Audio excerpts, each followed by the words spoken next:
The brotherly state on his first official visit to the state of Qatar. It comes as part of the continued dialogue between the two countries and bolstering cooperation at all fronts. Together with His Excellency, I had joint meetings during which we discussed domains of cooperation between our respective countries and exploring the prospect horizon of cooperation, namely in the commercial and economic domains, by way of continued convening of the Joint Economic Committee.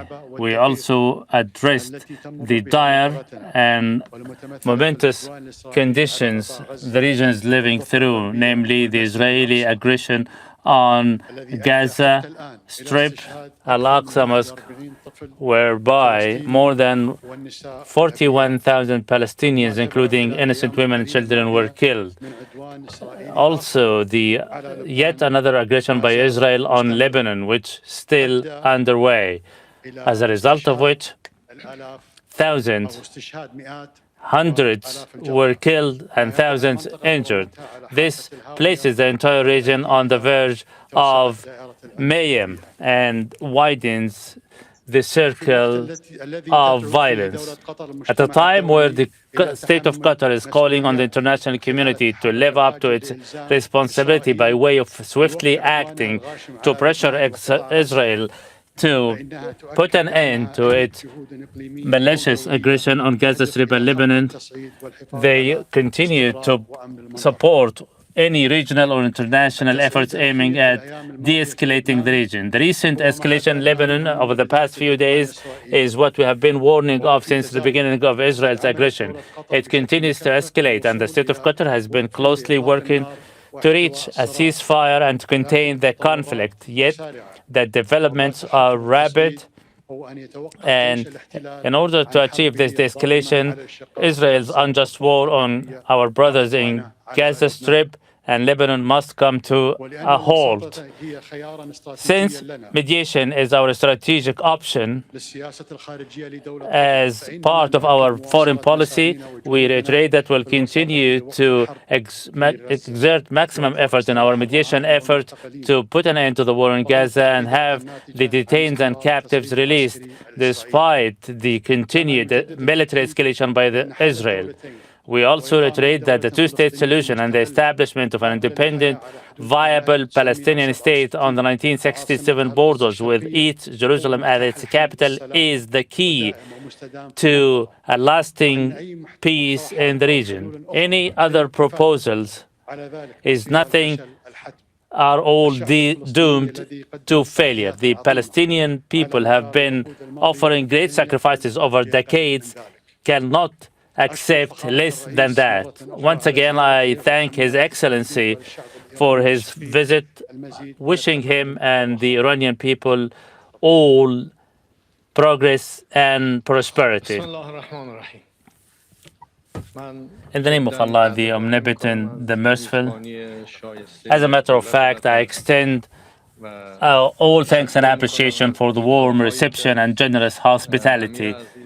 I thank His Royal Highness, the Emir of Qatar, for his views and proposal. And I personally agree and concur with all what he has presented, namely in terms of the multilateral mechanisms, bolstering our bilateral relations is very significant and important.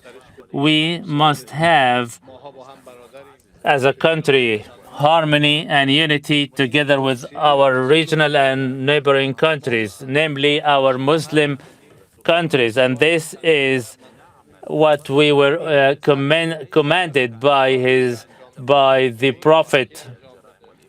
We cannot accept that Israel continued this genocide, war, and crimes all over the region. We are looking forward to bolster our means of cooperation with the state of Qatar. And we together can harness these efforts. And I hope that the discussions between our delegations and the meetings that will take place in all domains, including transportation, health, education, healthcare, and all will no doubt be to the best interest of our respective countries. Investment was also part of the discussion. Bilateral investment, we are fully prepared that in terms of the technology and joint production, we are very prepared to have joint cooperation in this respect. The security of the region is the security of all the Arab and Muslim countries. We are not looking forward, we are not wishing for any war. In each and every address I made, I always stated that we are looking forward for peace and calm. No country would be able to achieve development at a time of war. Israel is forcing us to respond, to react. Israel have assassinated our guest in Tehran at the time, at the day of my inauguration. We were asked to maintain calm, and we were told if we do not react, there will not be peace. For the sake of peace, we have maintained self-restraint, and instead of putting an end to their crimes, Israel have acted with more hubris, be it in Gaza or in Lebanon. More crimes, more assassination. No one throughout history has perpetrated such heinous crimes.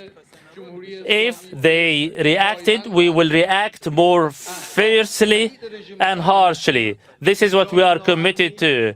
The ominous goals of the Zionist entity are all aimed at destabilizing the region. We should work together to steer the region away from all this. The Western countries and the United States have implanted this entity in the region, and they must dictate orders to this entity to stop their crimes rather than turning the entire region, pushing the entire region into mayhem. Destabilizing the region is not to the interest of the United States or the Europeans. Once again, I extend all thanks and appreciation to His Royal Highness, the Emir of Qatar, for the warm reception and generous hospitality. Thank you. So we've just been listening